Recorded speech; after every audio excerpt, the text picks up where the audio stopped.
Impamvu ya mbere utagomba guhangana n'abantu babi ni uko guhangana n'abo bantu bitwara amahoro yawe. Bisobanuye yuko niba umuntu aje kukwanduranyaho agutuka nawe ugaheraho umusubiza, ntaho uba utaniye n'uwo muntu, mbega muri make ntacyo uba umurushije. Kuko aha ngaha niho ushobora kuba wamubwira nk'amagambo amukomeretsa, ugasanga uri kwicuza icyatumye umubwira ayo magambo. Ayo magambo ashobora no gutuma wajya no muri gereza, cyangwa uwo muntu akaba yakubwira n'amagambo mabi nawe ukamusubiza andi afite ubukana burenze ubwawe yari akubwiye, bigatuma mwafatana mukaba mwanarwana bimwe birenze hafi yo kwicana.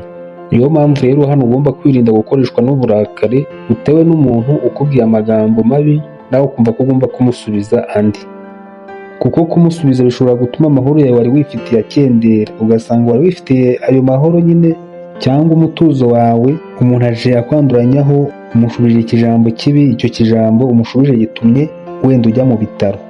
Rero ibyiza hano ni ukumwihorera, byaba na ngombwa ukanamuhunga mu rwego rwo kurinda amahoro yawe n'ubuzima bwawe muri rusange, kuko mwene aba bantu nta cyiza baba bashaka kukwifuriza.